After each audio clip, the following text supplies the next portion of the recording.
One kick shy of Super Bowl glory. But this Philadelphia Eagles team has a special tie to Utah. I can remember Jalen at 4 or 5 years old at our high school games. The relationship between a former U and an NFL star quarterback. The father of a child kidnapped after a revelation from polygamist leader Warren Jeffs speaks to Fox 13. The search is on for a 14-year-old that police say is armed and dangerous and killed another teenager. A Park City man stuck with thousands of dollars in medical bills while trying to keep the expensive medicine he needs to stay alive.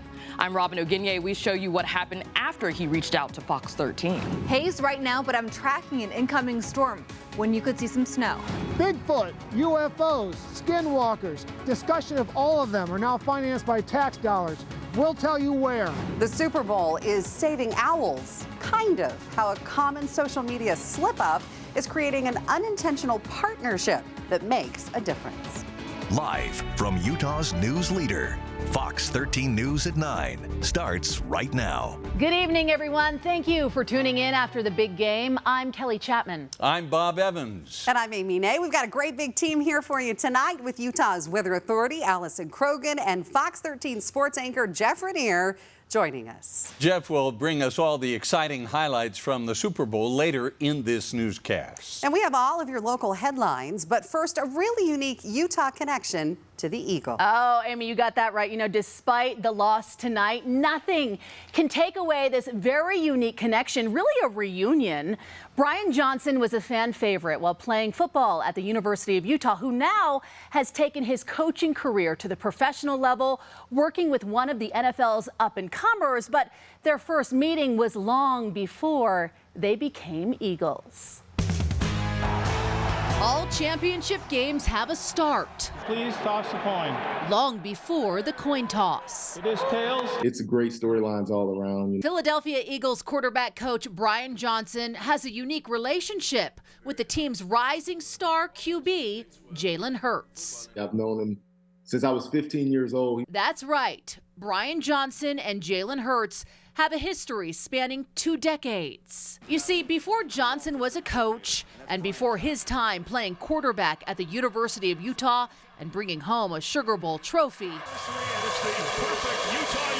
Brian was on the field of Robert E. Lee High School in Baytown, Texas. The game of football has obviously been a huge blessing. It was during his high school career a true bond formed between Brian and his strength and conditioning coach, Avrion Hurts. I have just such great memories of him throughout high school. I've learned so much from him. While performing on the field, Coach Hurts wasn't the only one paying attention. Young eyes were watching on the sideline. Coach Hurts' son, Jalen, was taking it all in. I can remember Jalen at 4 or 5 years old at our high school games, or being, in the field house in the summer with his dad. So over the past 2 decades, Johnson has kept in touch with his old high school mentor while watching his former coach's son Jalen advance in his own career, even trying to make a reunion in the college football ranks. I can remember even once he got to high school and I was still coaching at Mississippi State at the time, I recruited him coming out of high school. He ended up going to Alabama, But as fate would have it, the pros is where the couple's careers collided. 2 seasons ago, Brian Johnson joining the Philadelphia Eagles organization as the coach of then backup quarterback Jalen Hurts. Together, they both rose to the top this season, which for Brian Johnson came as no surprise, knowing and watching the Jalen he knew from days gone by. He's an unbelievable person, an unbelievable player. The amount of work that he puts into perfecting his craft, the type of discipline that he has, he's very, very unique. He's uniquely motivated, and he's very, very talented. It's no surprise that he's been successful. Jalen Hurts is in for the touchdown. If you guys could go back in time 20 years ago when you were a high schooler, Jalen was a 4, 5, 6-year-old, and you had Coach Hurts there, and somebody said from the heavens, hey guys, one day, Jalen, you're going to be in the NFL, in the Super Bowl as a quarterback, and Brian, you're going to be coaching them. What would you have said? I believe you. believed him. Really is a pretty amazing story. Talk about full circle. Oh, yeah. It really is. It's even more amazing, though, isn't it? Well, in what way? Full transparency. Full transparency. Yes, I do want to let everybody know that my connection to Brian is that he is my brother-in-law, and we are so proud of him. You know, he and Jalen are both young guys. Brian's 35 years old, so perhaps another Super Bowl in their future, and maybe even together again. And I know that Brian appreciated it very much when you called him during the game to tell him to tell Jalen to throw to the tight ends. It was a great game. Very close. It makes it for an exciting Super Bowl. That was fun. Thanks. Yeah, happy to highlight him. Thanks. We'll have more Super Bowl coverage coming up later in the show. She's safe. She's found. In serious news tonight, a child has been found who authorities say was kidnapped from Piute County following a revelation from polygamist leader Warren Jeffs. Fox 13 News has confirmed a man found with her has been arrested in North Dakota. Fox 13 News political reporter Ben Winslow has this developing story. She is safe, that she's looking forward to seeing her mother. Tammy Barlow's father is relieved his daughter has been found. Police tracked the 10-year-old girl to North Dakota, where she was with Heber Jeffs. He's accused of kidnapping her following a recent revelation from imprisoned polygamist leader Warren Jeffs, who called for FLDS faithful to be gathered up and some families to be split up. Jeffs is serving a life sentence in a Texas prison for child sex assault related to underage marriages. He still runs the Utah-based fundamentalist LDS Church from his prison cell. This has been a really roller coaster emotional experience. It's been exhausting. Dwayne Barlow left the FLDS Church years ago. Tammy's mother had custody of her. Court documents say Heber Jeffs was caring for the girl in Piute County, but told her mother she wasn't getting the child back until she spoke to Warren Jeffs. We're not the only family that's been affected by having their children taken by the FLDS and taken to remote areas and hidden up and putting parents through a hell of an experience of agonizing concern. Heber Jeffs is scheduled to appear in a North Dakota courtroom on Monday for an extradition hearing on whether to return him to Utah. Barlow, meanwhile, is praising the Piute County Sheriff and County Attorney for their hard work in bringing his daughter home. We look forward to a very soon happy reunion of that. And this experience, through the exit of the FLDS, we've lost many friends and family, but time is returning many of them to us. And we just have one great big word, just gratitude and humility. This is a big day. Ben Winslow, Fox 13 News, Utah. Right now, Salt Lake police need your help finding a 14-year-old who they believe shot and killed another teen. Detectives say Caden Christensen is considered armed and dangerous. Fox 13 News does not normally identify minors involved in criminal cases, but since he is a suspect in a homicide, we are making an exception. Fox 13 News reporter Emily Tenser spoke to local organizations who fear this violence is becoming too frequent. Salt Lake City police found a 17-year-old with a critical gunshot wound here near 1600 West Ivy Circle Saturday night just before 8:30. I keep saying to myself, how many will it take? How many more are we going to see lose their lives? Young people. The search is on in a Rose Park neighborhood as police spend Sunday searching for a 14-year-old they believe shot and killed a 17-year-old. We really have to start addressing the access to firearms. There's no way that a 14-year-old should have access to a firearm. Officers say it is an isolated incident between the two boys. The Violence Prevention Center of Utah says on Monday the Law Enforcement and Criminal Justice Committee will consider House Bill 354, which holds a gun owner criminally liable if their firearm is not safely secured and used to commit a crime. There needs to be more emphasis on safely storing firearms by adults.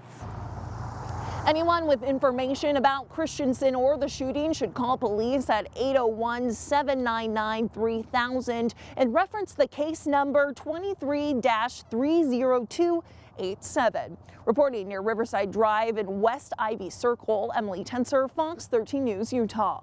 Also in Salt Lake City, police are investigating another shooting that left one man shot in the leg. The incident took place just before 9 o'clock last night near 1400 West Pacific Avenue. Officers applied a tourniquet before an ambulance arrived. The man is expected to survive. Anyone with any information is asked to call police. And in more local news, we go to Kearns, where unified police officers are looking for someone who stabbed a man tonight. The victim was taken to the hospital in critical condition, but is expected to survive. While the suspect is at large, police say they believe there is no threat to the public. You are asked to call UPD, Unified Police, if you know anything that could help in their investigation. 2 people are dead after a crash involving a wrong-way driver on I-15 in Washington County. It happened overnight in the northbound lanes near Leeds. Both the wrong-way driver and the driver they hit died. There were no other passengers in either vehicle. Now we turn to the local heroes working behind the scenes at the Super Bowl, helping ensure those at the stadium and at all the surrounding venues were safe and secure. The Utah Army National Guard's 85th support team in Phoenix, assisting Arizona's National Guard and first responders with security this week.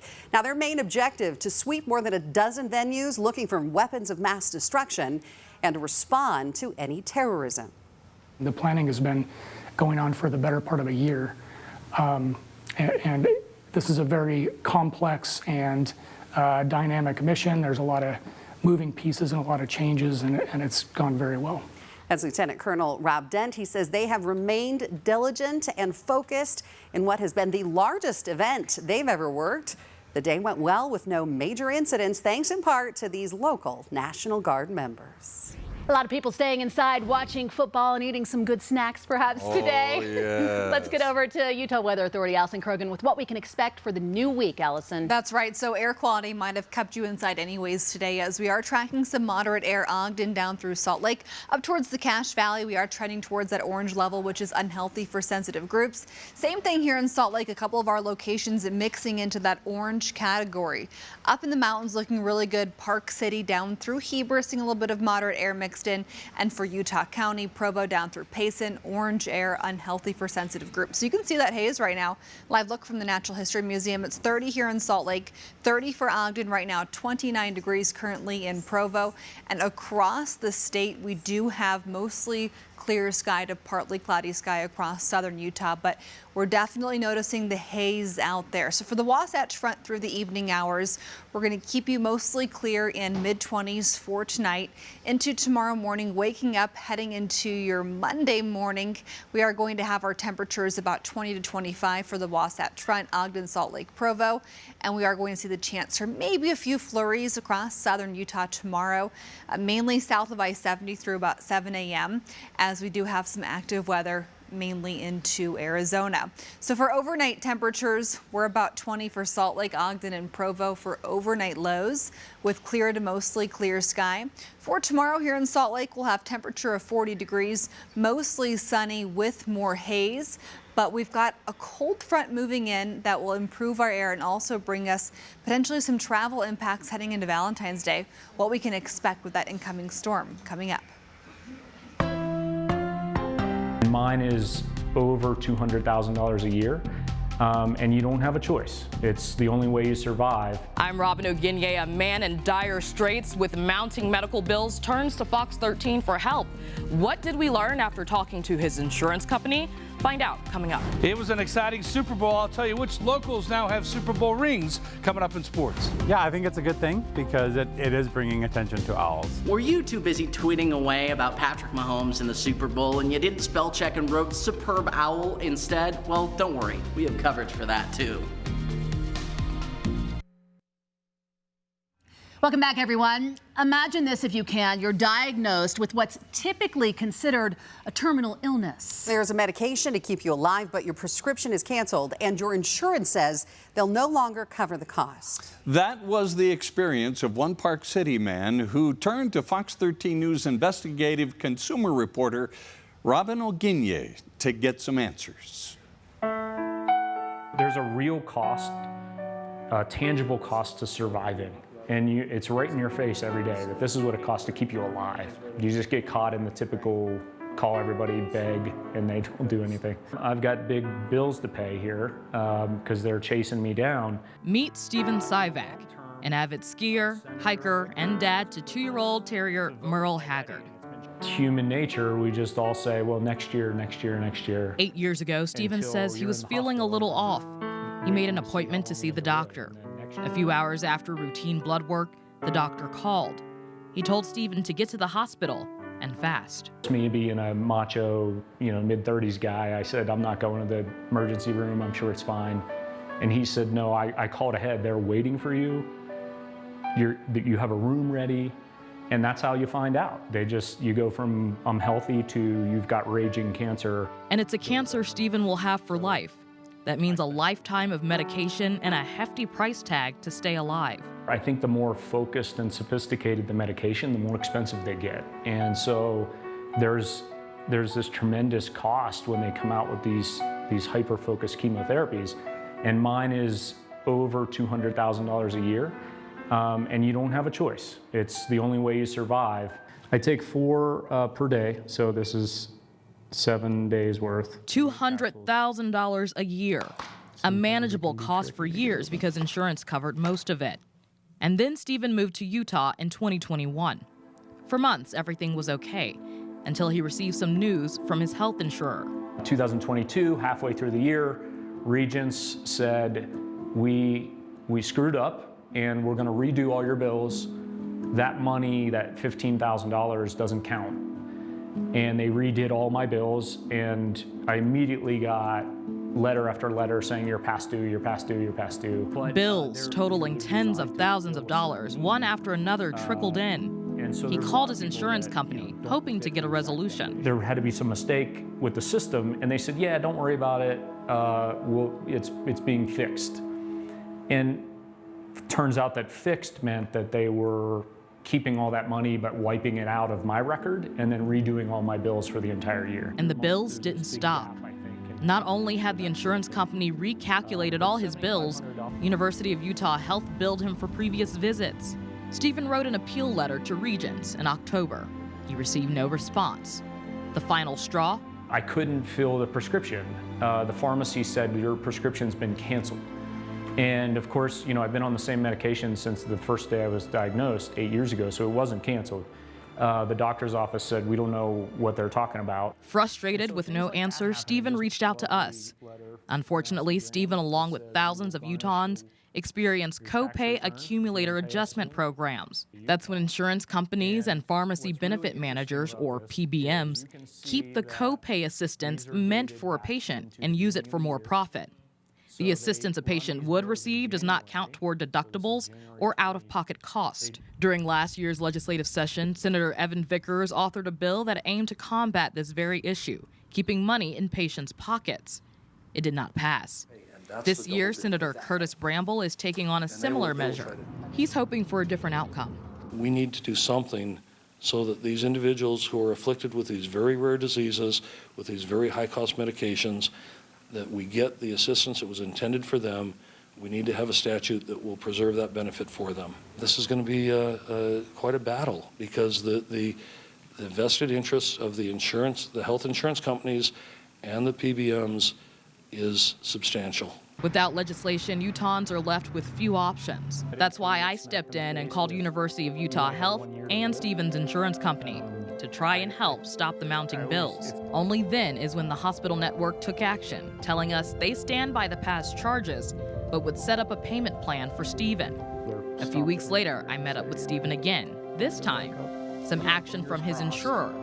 A burden lifted, his frustrations heard, and his medical debt essentially erased. The insurance company went as far as saying we will just go back and back out all these bills that we redid.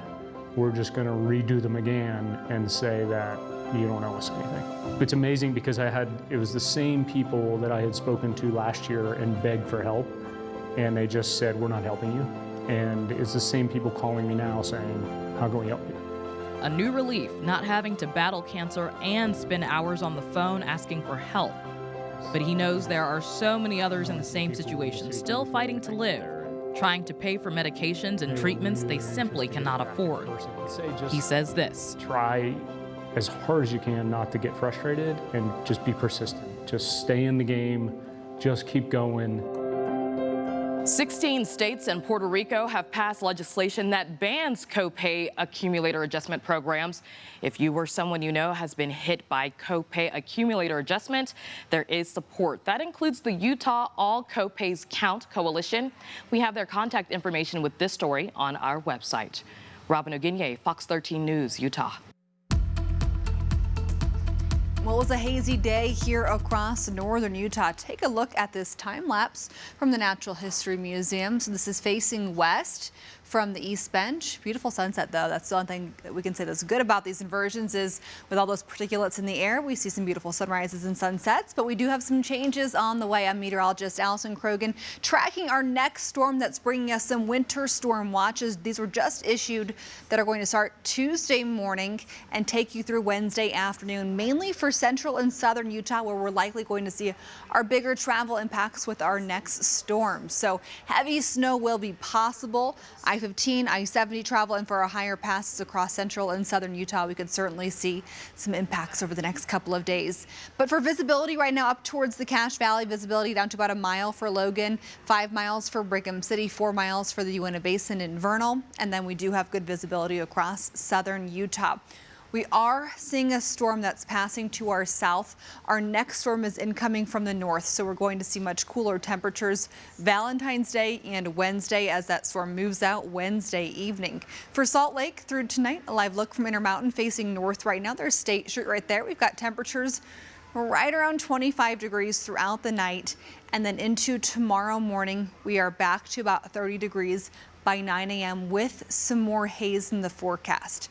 So tomorrow morning with that storm to our south, we might see some sprinkles and flurries across far southern Utah, south of I-70, Monday at 7 a.m., around 20 to 25 degrees for Provo, Eagle Mountain, Salt Lake, Tooele, Ogden, Cache Valley, 6 degrees tomorrow morning, Searsockton with low visibility and very cold temperatures, Park City close to 10 tomorrow morning, Evanston close to 10, and in Vernal, the Uinta Basin close to 0 tomorrow morning.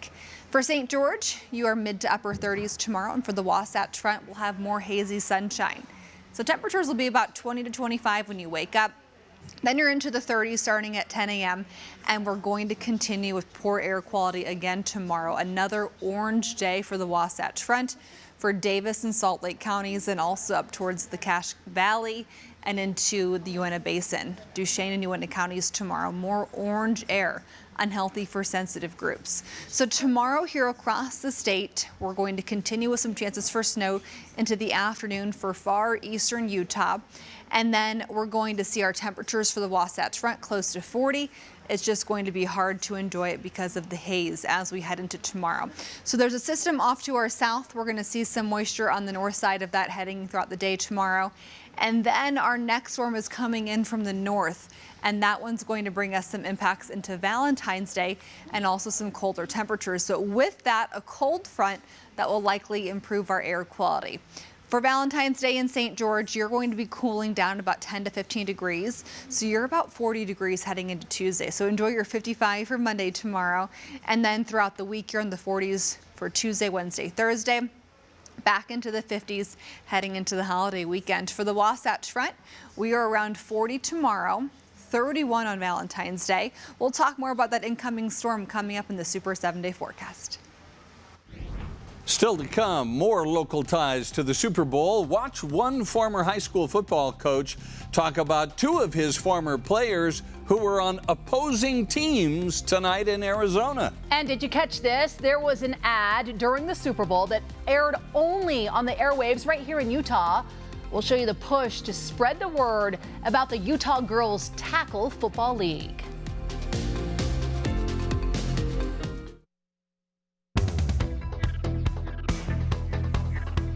All right, how was that Super Bowl watch party? People all over the country, of course, celebrating the Super Bowl today, including some local restaurants you see right here in Utah. In fact, last night we showed you some of the preparations at Flanker Kitchen at the Gateway, their sporting club, we're doing for the Super Bowl today.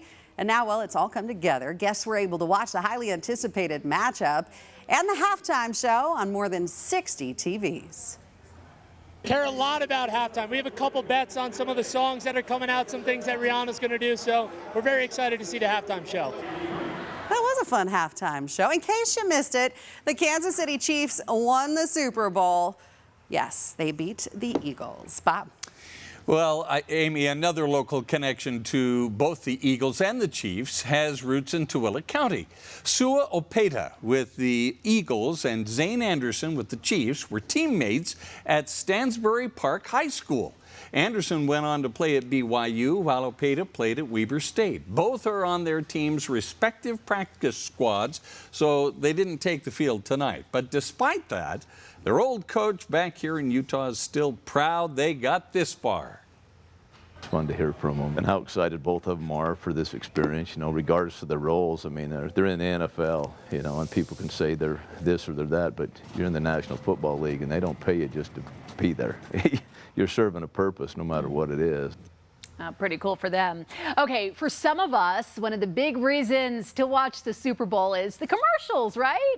One ad that aired during the big game tonight was only seen by people here in Utah, and it carried a unique message from someone who's been a poster child for the game. Take a look at this. Throughout history, women have had to fight to follow their dreams, and I'm going to fight to see my dream come true. Well, there she is. This ad promoted the Utah Girls Tackle Football League. It features Sam Gordon, who we've reported on extensively after she became an internet sensation in 2012 for beating boys at football when she was only 9 years old. She even wound up in a Super Bowl ad by the NFL in 2019 after her viral video fame. Gordon's father, who paid for this year's ad, sued the Jordan, Granite, and Canyon school districts back in 2017 over Title IX violations by not offering girls football. While many people watched Super Bowl 57, another big game also took place today. Yes, we are talking about the 19th annual Puppy Bowl. Of course. And apparently it was historic. That's right. For the first time ever, the contest went into overtime. The game was knotted at 80 all at the end of regulation. When the final whistle blew, Team Fluff hoisted the Lombardi Trophy with an 87-83 victory. High-scoring game. Yes. The game also included a feline halftime show performance. Rescue kitties from across the country took the stage, including special guest Furiana. Pretty cute. Vernal is known for dinosaurs in the energy industry. It's also trying to become known for the paranormal. We'll tell you how it's spending tax money to do it. In many cultures, owls are symbols of mystery and darkness and magic. Were you tweeting away during the Super Bowl and accidentally didn't spell check it and wrote superb owl instead? Well, don't worry. Fox 13 has coverage for that too. Emotion is connected to the aural sense.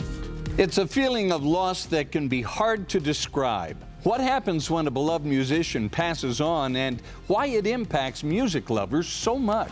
It was a study about Utah's climate with grim predictions. 15 years later, is the worst coming true? Former BYU tight end Chad Lewis has a connection with both teams in the Super Bowl. We'll tell you about that story coming up.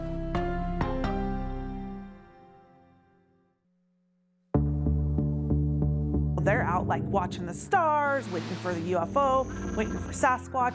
Bigfoots and poltergeists and ghost hunting and UFOs, cattle mutilations. They're being told by conference promoters that there's a hitchhiker effect that follows people home and causes cancer. There's more than oil and dinosaur bones here in Vernal. There's also unexplained phenomena, or at least claims of such. Vernal and Uintah County have spent tax money to try to capitalize on that. Critics worry those taxes have been spent to promote falsities that prey on the vulnerable.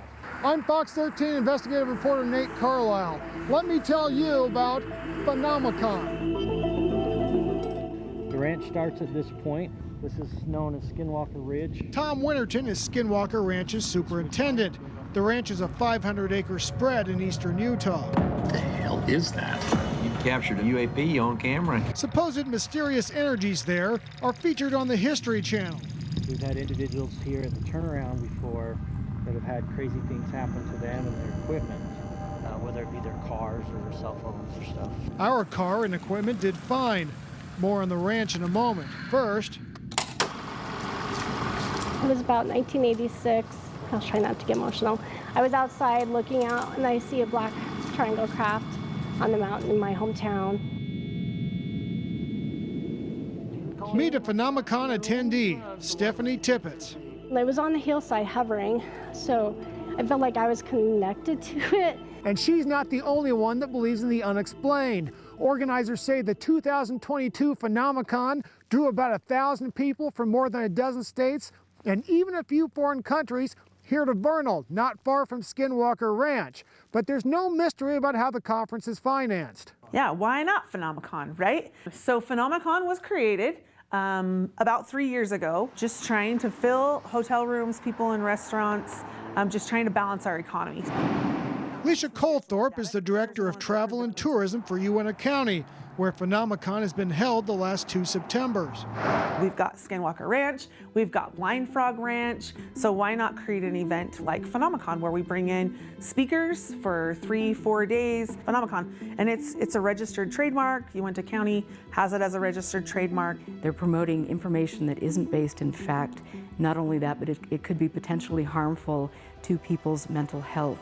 Erica Lukes, whose estranged husband used to work on the ranch, and Jack Brewer belong to Expanding Frontiers Research and were the first to obtain financial documents about Phenomicon. They don't like taxes used for the conference. Clearly, 2 years in a row, they're losing money. News, talk, sports. Vernal, Roosevelt, and Duchesne. Fox 13 got the records from Uintah County, too. They show that in each of Phenomicon's first 2 years, revenues were less than expenses.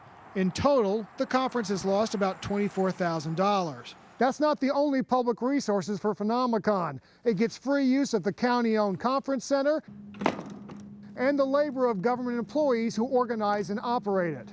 Lukes and Brewer are also concerned about what's said at Phenomicon. One that jumps right out is Dr. Travis Taylor told repeated stories at the event about something he calls the hitchhiker phenomenon. There's no such thing as a fringe topic. The hitchhiker effect, as described by Taylor, one of the stars of The Secret of Skinwalker Ranch, this area is under video surveillance and you have been recorded, is when phenomena from the ranch follows visitors home or visitors spread it to others. In a video from Phenomicon found on YouTube, Taylor claims the effect followed a ranch investigator, a man named Axelrod. One of the neighbors of Axelrod had an orb fly through them, and they ended up with a very dangerous form of cancer from it. Taylor did not respond to messages seeking comment. Records show Uintah County has paid him $10,600 to speak at the 2 events.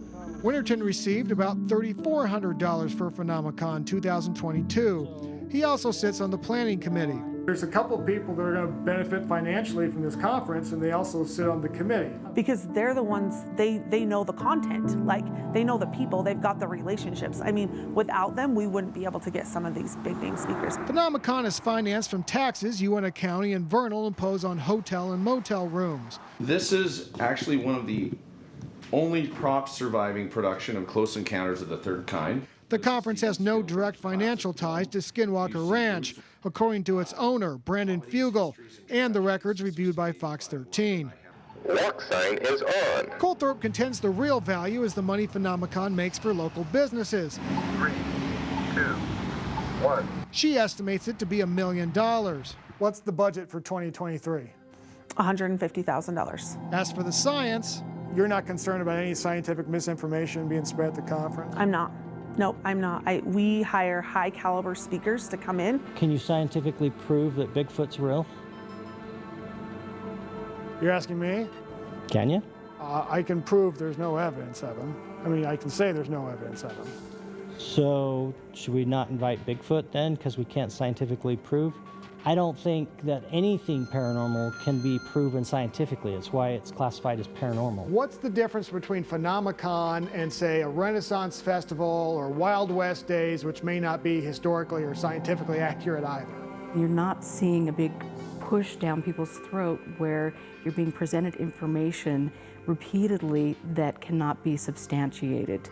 I went to the film festival, so you got that, and there's no assigned seating, so which is nice. Tippett acknowledges someone suffering from mental illness maybe shouldn't attend Phenomicon. But yet, If that makes them feel happy about themselves and comfortable and they're learning knowledge, I mean, you gotta take some things with a grain of salt anyway. In Vernal, Yes, I would like to attend 2023 Phenomicon. Nate Carlisle, Fox 13 News, Utah.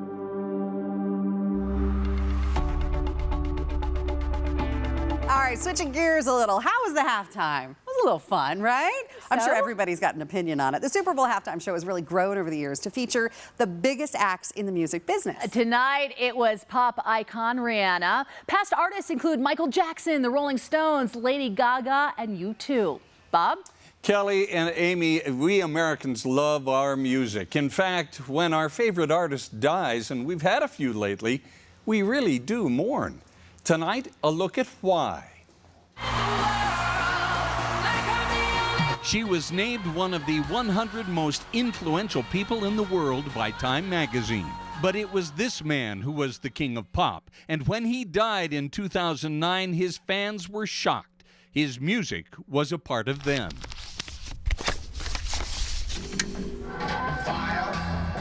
I mean, in some ways, we're all made of music. I mean, we're vibrations.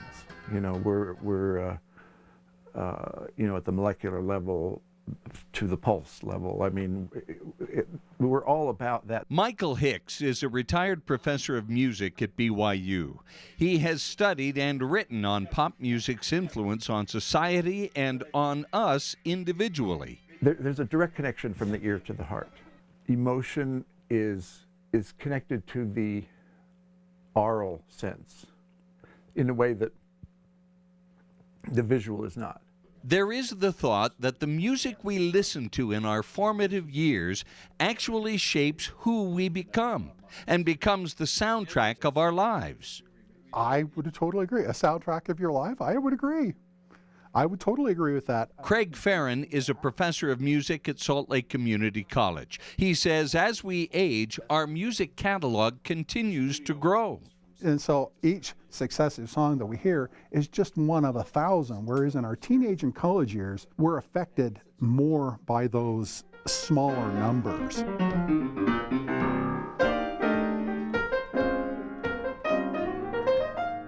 Why is it that we feel so deeply about artists and their music? When I heard about David Crosby dying, it took my breath away, and I wonder why as well, you know. It's because a part of us did go with them. I mean, somebody like David Crosby, for people a little older than I am, but I still remember him singing with Crosby, Stills, Nash & Young, and he was my voice. I mean, he was saying things that I believed in. He was standing up against the man, right? I don't know why I like it. The task of the composer is to find the melodic figures, even the harmonies that make you feel certain things. And then right here.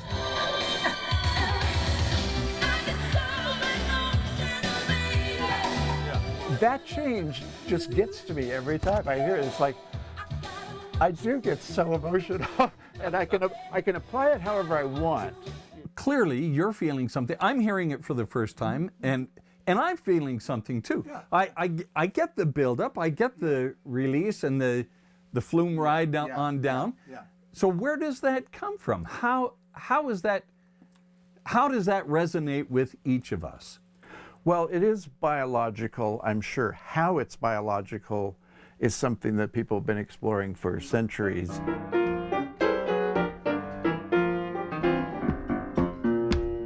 We as humans, when we walk in 2 beats. So when a piece of music is in sync with that boom, boom, boom, boom, suddenly it speaks to us.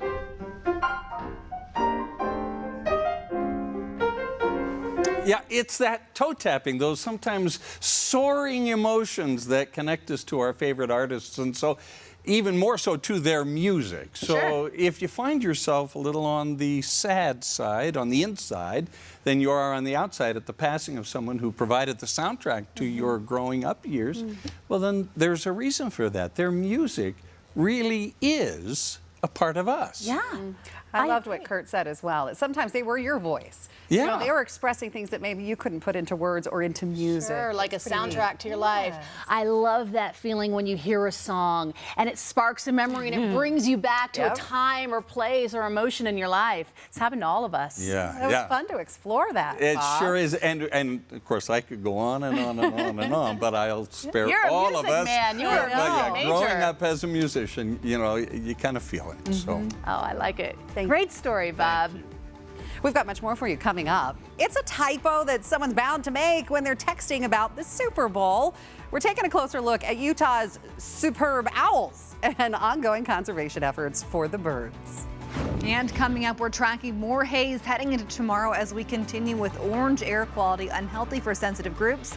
The timing of our next storm that'll help clear out our air.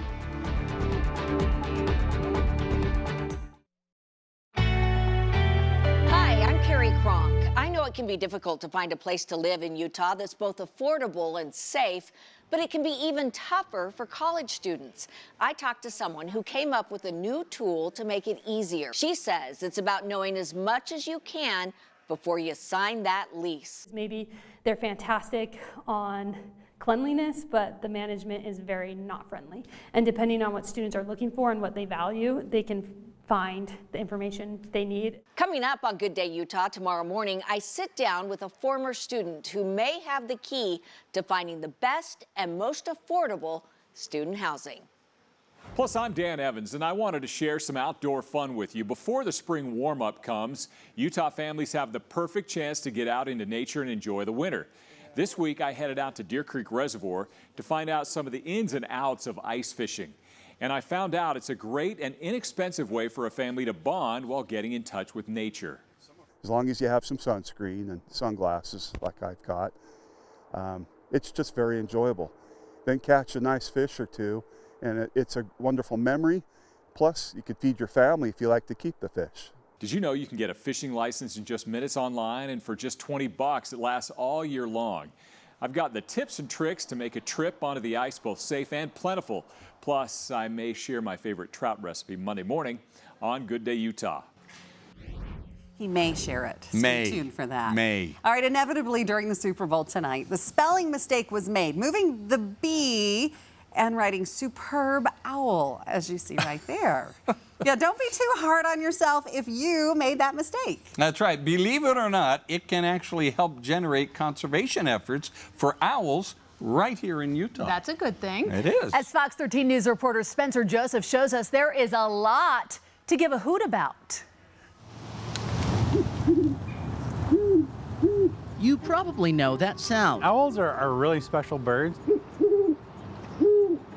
And at Tracy Aviary, they have a lot of unique adaptations. There are some superb specimens. A lot of people are really fond of owls. And, you know, they're very charismatic birds. They have special talents and skills. This is Brian Olson. Over here we have our burrowing owls. I have the best job in the world. They say that if you do something you love, you don't work a day in your life. As one of the aviary's conservation ecologists, he looks after owls and tries to raise awareness for conservation. Just down the road, at Hogle Zoo, they're also taking care of some superb feathery predators. We are celebrating Superb Owl Days because they are superb. All right, guys. Woo, yourself. But owls are really, really important. Tammy Walling is another spreading owl they love. I think people have a sort of misconception about owls anyway because they think every owl is out there just hooting. And they don't realize how important they are to the environment. Things like natural pests and insect control, keeping rodents out of our homes and keeping disease-carrying pests away. But many are wary of them. So I'm just gonna go ahead and get him out of his crate. That's where... Hello, sir. Step up for me. Apollo comes into play. He is a Western screech owl. He's an ambassador animal, and along with trainer Autumn, I think no one can deny that this is an adorable face. That cute face and those big eyes help teach about these important creatures. He does get to go out on programs like this, or just yesterday he was at the Capitol for STEM Day. But don't mistake them for pets. He was abducted from his nest, and they try to keep him as a pet for a while. That's what the gift shop's for. This is not a good pet. It is also illegal. So there's more to do. Many owls are very sensitive to disturbance from human activity. Especially because of the ongoing avian flu. They're predators, and so they're opportunists. Owls see that dead animal or dying animal and think, easy meal. In the case of avian influenza, they're susceptible to it. Which is why each spell check mistake calling these owls superb helps. We're always trying to get the message out for conservation. It might seem silly to some people, but others really do forget about animals like owls that you don't see that often. And I think anything that brings someone's attention to an animal you wouldn't have been thinking about in February. I think it's a good thing. And reminds us next time you hear a hoot, remember to give a hoot. Birders flock to see them. Spencer Joseph. They're really worthy of protecting. Fox 13 News. We want to preserve those experiences. Utah. Oh, they're so beautiful. All right, back to the Super Bowl. Of course, that's all about football. But the food for many is just as important. Calvary of Salt Lake celebrated Super Bowl snacking with an event to find the best chili out there. They've held the competition for over 20 years now, and this year they say they saw 25 different entries from their community. What we do for our women's shelter, they come down and we give them a platform and they get to sample every single chili. So we vote for the hottest edible chili, and then we also just have our regular chili. Well, Steve was the big winner of the day, taking first place with his chili, and George and Elaine won the title of hottest chili. Love it. Goes with football, doesn't it? Sure Chili. does. It sure does. Every second Sunday of the month, the Gateway hosts the Urban Flea Market. It is the largest flea market in Salt Lake City. The event features 95 vendors offering vintage and antique finds. We wanted to know if the Super Bowl today brought them any more shoppers. I don't think the Super Bowl really affects the vintage and antique buying community. Maybe people will get out early and get all their shopping done because the Super Bowl is a little bit later today. We're probably going to have people that will come shop and then hit the other bars and restaurants in the Gateway for the Super Bowl. Michael Sanders there, the co-organizer of the Urban Flea Market, added that they are super excited to move their operations outside come summer. A study done 15 years ago by top scientists from Utah giving a grim forecast for the state. Are their predictions coming true? We'll hear from former BYU tight end Chad Lewis on his Super Bowl connections coming up in sports, and Super Bowl 57. Fun game to watch. Former Utah Ute Britton Covey had a big moment. The highlights are on the way.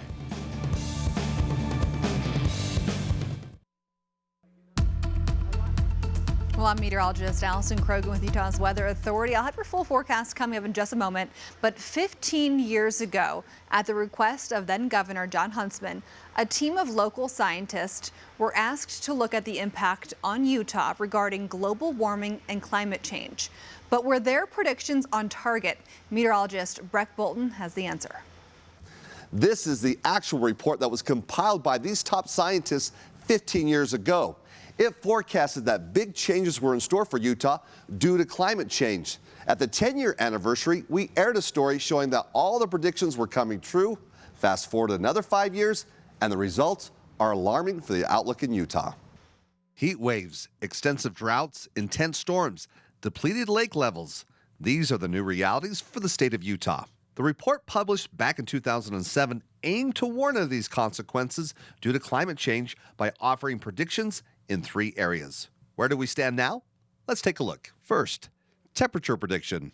Utah is projected to warm more than the average for the entire globe. Yeah, it's been hot.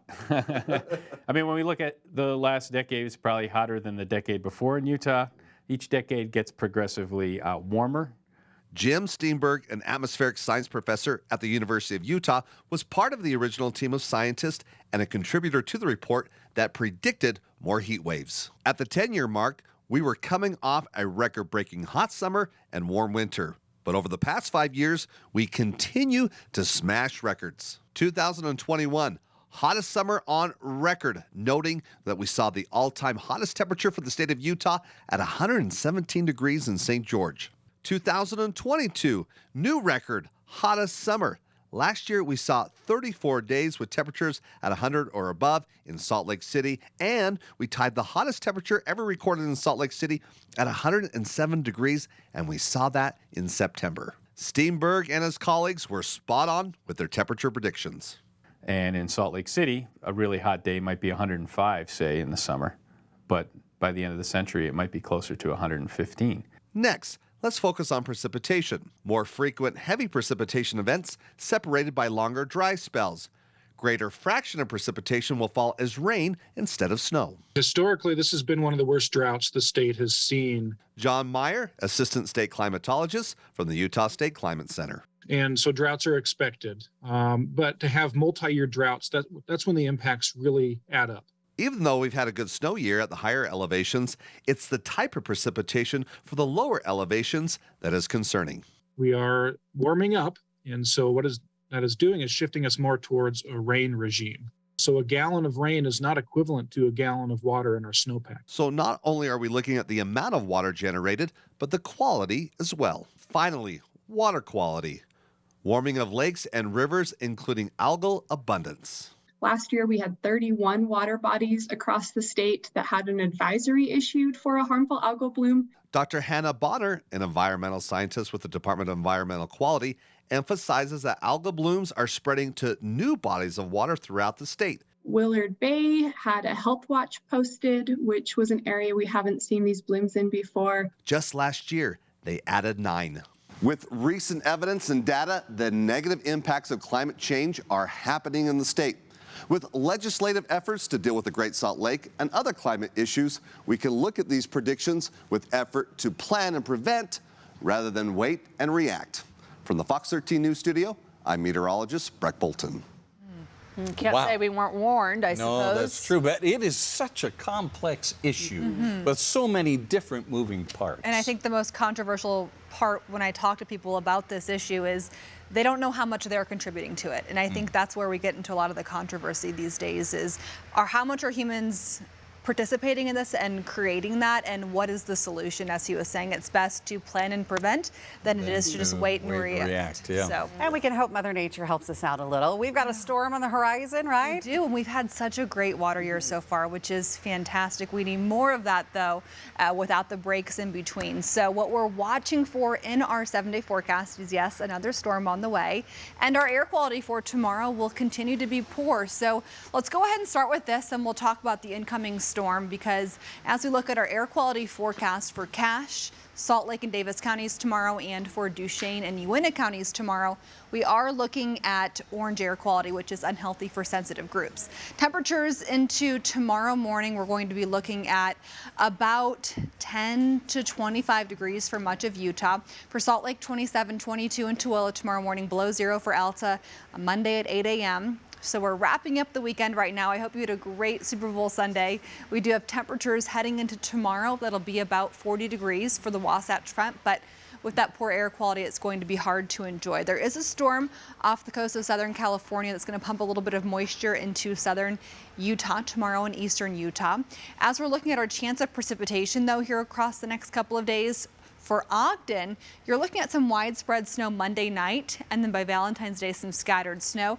Drier for the rest of the week after that. For Utah County, Monday night, also your best chance for some snow. The bulk of this incoming storm will be a bullseye on central and southern Utah. Tuesday into Wednesday, that's where we have some winter storm watches issued. So for St. George, you're looking at rain on Valentine's Day, maybe a little bit of snow mixing in, certainly for the higher terrain. But let's first talk about tomorrow as we're dealing with some more haze. Close to 40 for Salt Lake, Ogden, and Provo tomorrow. For central and southwest Utah, for your Monday, 43 in Cedar City, 44 for Richfield, 55 in St. George, and for eastern Utah tomorrow, 43 in Moab, 39 in Price, 18 degrees in Vernal, so still very cold for the Uintah Basin. As we pause you Tuesday at 6 a.m., we're looking at chances for snow here across the entire state. The lightest blue that you're seeing is an inch of snow. And then for the mountains by Tuesday at 6 a.m., 1 to 3 inches with more on the way. So by Tuesday night at 11 p.m., so in 48 hours, this more darker blue that you're seeing, this is 3 to 6 inches of snow, and this darkest blue that you're seeing, that is 6 to 12 inches of snow. For St. George, 55 tomorrow, then Valentine's Day, 42. Got some chances for rain. Then heading into Wednesday and Thursday, we'll keep you close to 40 degrees. For Salt Lake, we do have an improvement to our air quality expected heading into Valentine's Day. Moderate by then, but of course, we want to get back to that good level, especially if you've got heart or lung conditions. I feel you, I hear you, I see you, I am one of you. So with days like today, it's really tough to breathe. So for tomorrow, 40, poor air quality, still hazy. Tuesday, we've got a front coming through. We're going to be quite a bit colder into Tuesday, Wednesday, Thursday, right around freezing. And that is well below average for this time of year. Our best chance for snow here in Salt Lake City will be Monday night. By Valentine's Day, some scattered snow will remain with some cold temperatures, and then we will keep you wet and cold heading through week 2.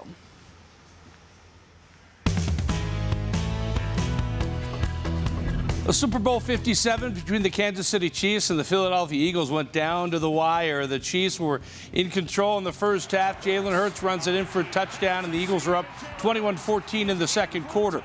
Then it's former Utah Ute and Timpview High School star Britton Covey on the punt return for the Eagles. Takes it 27 yards, set up a field goal. Philadelphia was up 10 at the half.